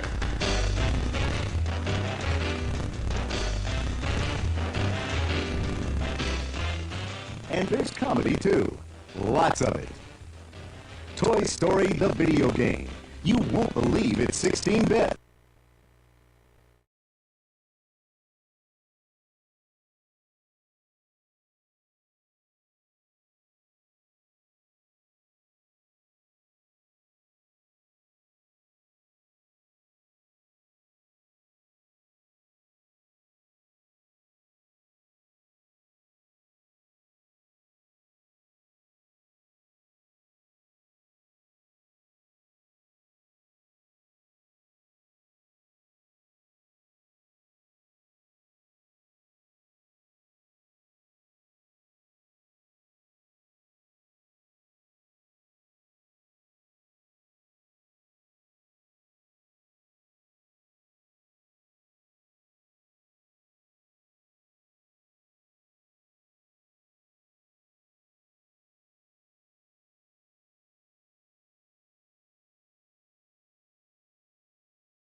How would you describe this?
This chapter will show you how this software works. Play. First, we will consider how you navigate around the chapters, and then how you can control the software. Finally, we'll say a little bit about the time information. For just this chapter, none of the buttons on the screen will work, well, except the volume control.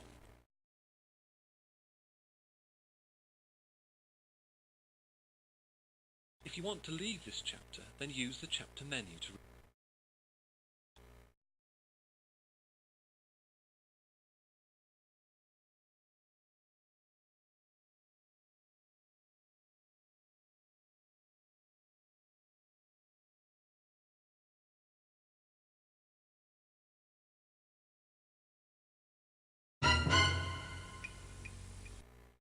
The United States in the mid-1800s. Ours is a large nation, a young nation full of restless, forward-looking people. As the population grows and our borders expand, thousands are looking west to build better lives for themselves and their families. From all over the country, people from all walks of life are selling nearly everything they own, loading their remaining possessions into small covered wagons.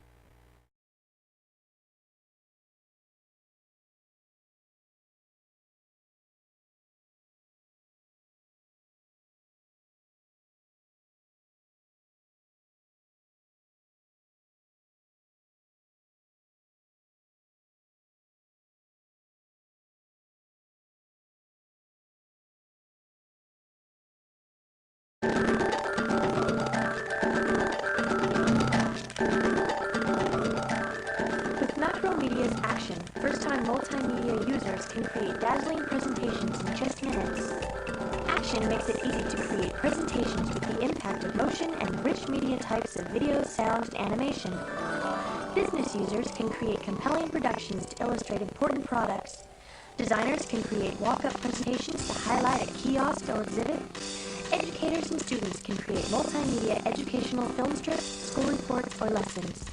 Action utilizes elements from popular presentation graphics programs and combines them with powerful multimedia enhancements, so users can complete the presentation composition, organization, and design process quickly and easily.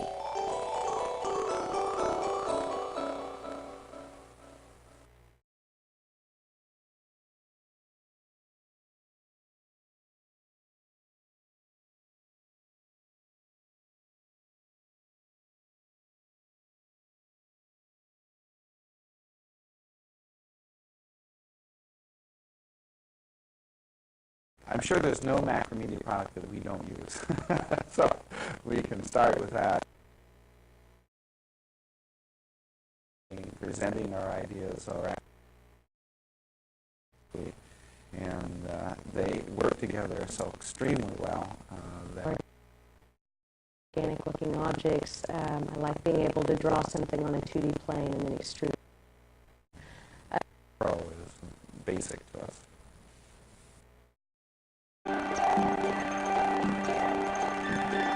In the time we've been in business, we've seen over 10 technology and used hundreds of hardware and software tools. Macromedia's tools bring all those capabilities together. They're the core of our business. Dolphin Multimedia has used the power of Director to create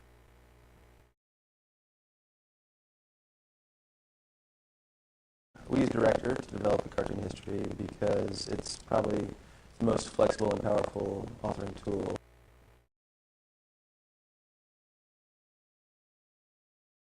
Because it's probably the most flexible and powerful authoring tool on the market today.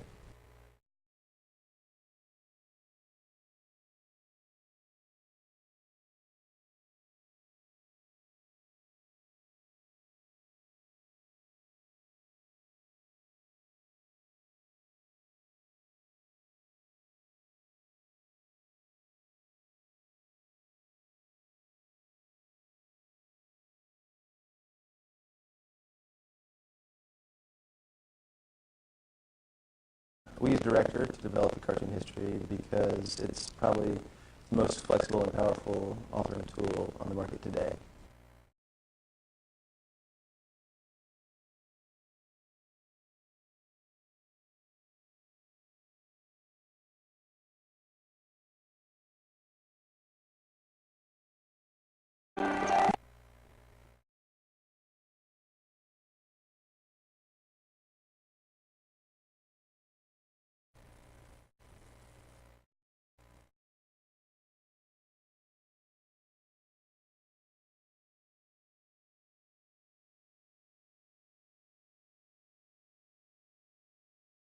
A session in a single system trainer runs approximately 600 hours, whereas a full-blown simulation will cost up to 6. Analysts for Wise Computers, a trade show Pentium PC demo, and an orientation kiosk for the Ronald. In the time we've been in business, we've seen over 10 generations of technology and used hundreds of hardware and software tools. Macromedia's tools bring all those capabilities together. They're the core of our business. We're actually building the products. We use the whole in background. And they work together so extremely comfortable in. Used. You're also Macromodel's great because of start with that, whether it's in storage. Wise Computers, a trade show Pentium PC demo, and an orientation kiosk for the Ronald McDonald House at Stanford University Hospital. While the mediums have changed in 20.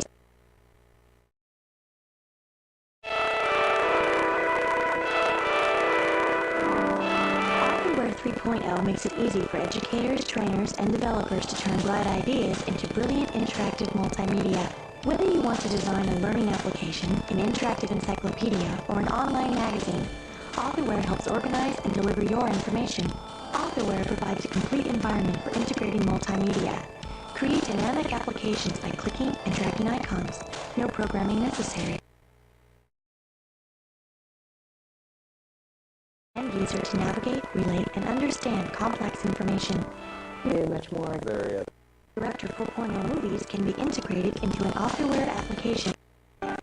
Design everything from computer-based training to the most powerful simulation imaginable on both Mac and Windows platforms.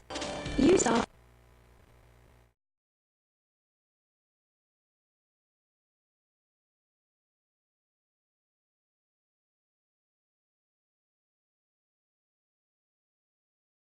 of complex information. Now, Interactive Director 4.0 movies can be integrated into an authorware application. Design everything from computer-based training to the most powerful simulation imaginable on both Mac and Windows platforms. Use Authorware's new framework icon for dynamic hypermedia and navigate through virtual worlds of information. Import RTF text, apply styles, search, and retrieve information with the new text features. Embed your own custom buttons in Authorware 3.0 and look for impressive gains in performance. After you've created your Authorware application, deliver it to anyone you wish without paying a royalty. With Authorware 3.0, Macromedia provides a complete, powerful solution for designing and developing interactive multimedia.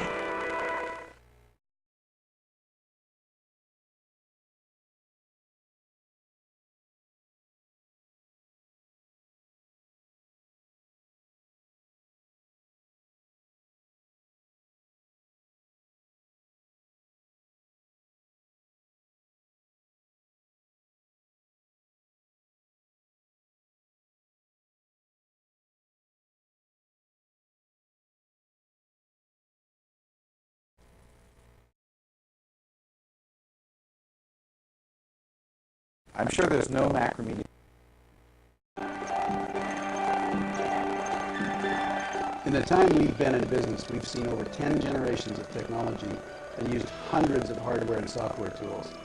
Macromedia's tools bring all those capabilities together. They're the core of our business.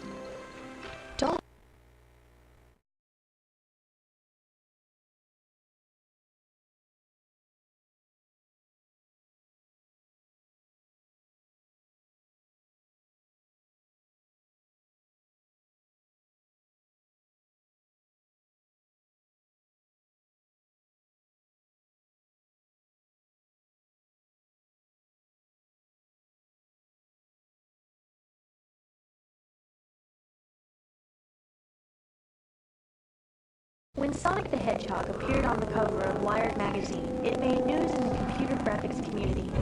It was not a surprise, however, that its creator was Jim Ledke, who's been winning awards for his amazing animations and dazzling graphics since the mid-70s. Jim, whose work has been presented in the Museum of Modern Art, as well as seen on Nickelodeon, used Macromodel to create the unconventional 3D illustration. Macromodel is my main modeling tool because of the ease of use and the flexibility. Jim also used Macromodel to create the bizarre CD-ROM developed for the Macintosh using Director and Sound Edit Pro. Through Jim's spectacular animation design, you see the incredible performances of Herman the Human Mole, Wanda the Worm Woman, and Jelly Jack, to name a few, and then navigate through their very unusual backstage world.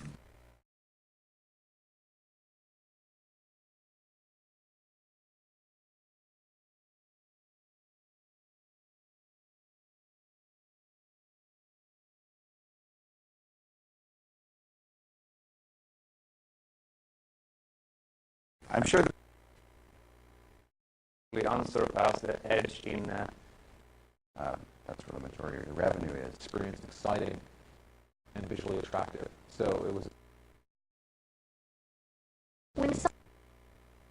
really the was products were developed on Macintosh using Director.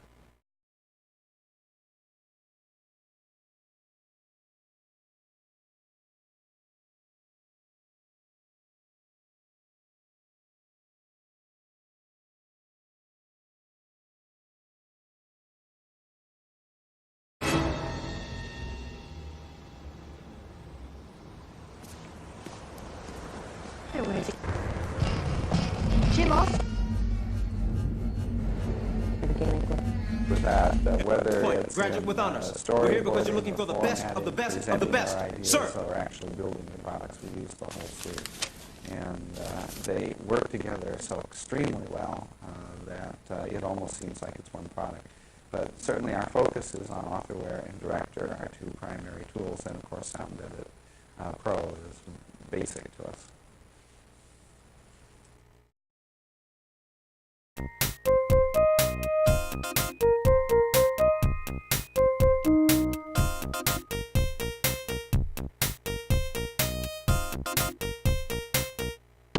Mock Designs invites you to take it for a spin in one of their most creative presentations yet.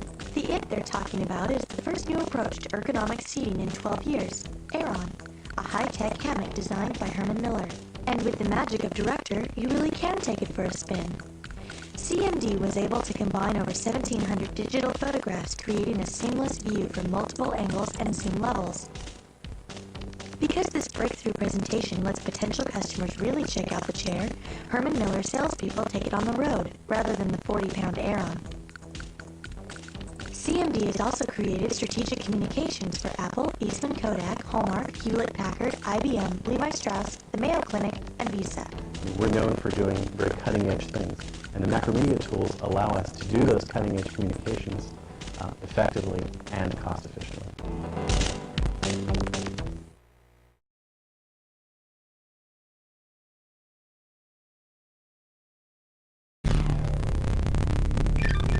CKS Interactive designed Virtual Drive to show Gannett Outdoor how technology could make their sales process a breeze. Driving a mouse instead of a car means showing prospective clients outdoor billboard locations on the desktop, not the highway, saving time and money. Using Director and Sound Edit 16, CKS Interactive quickly produced a presentation that resulted in their becoming a part of the Gannett team. CKS Interactive is part of CKS Partners, the advertising and marketing communications technology wizards, whose client list includes United Airlines, Apple, Next, 3DO, and the Simpson Paper Company.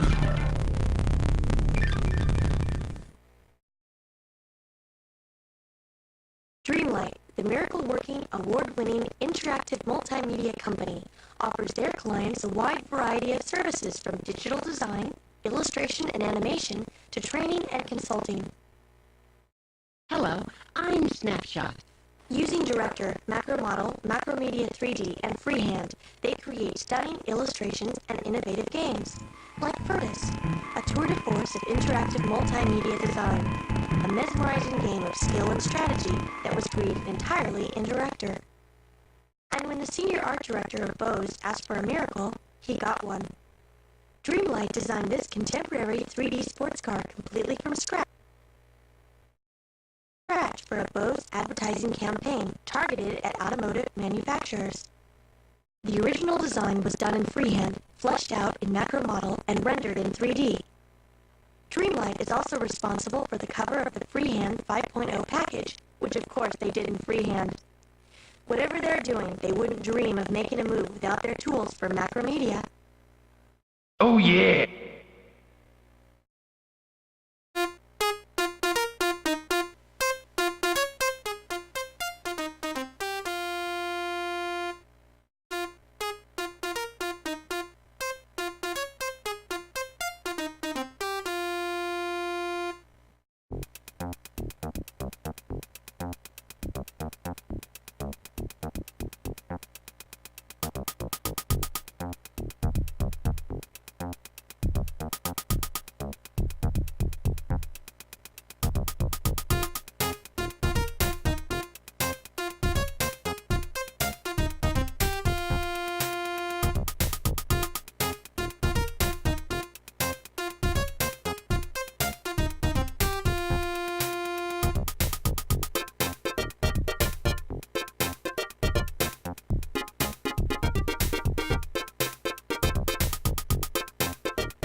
Dreamlight, the miracle-working, award-winning, interactive multimedia company, offers their clients a wide variety of services from digital design, illustration and animation, and consulting.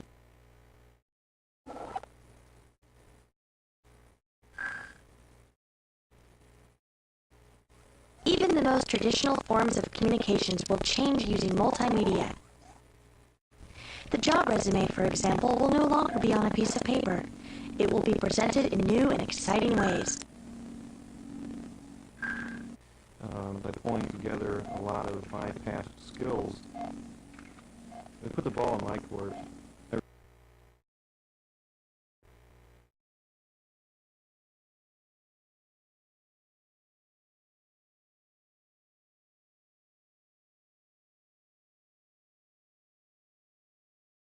Our company would not exist today if it wasn't for a director. Big Top Productions, founded by Jim and Jake Myrick, used Director and Sound Edit Pro to develop a charming, imaginative journal for kids, the Kuropi Day Hopper. We did not have to develop our own tools, and it's fantastic that we have Macromedia doing all that research and development for us. Their zany and witty style has been carefully honed by their successful experience producing other titles, such as the Hello Kitty CD-ROM and the Yearn to Learn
mellow out. Mellow out.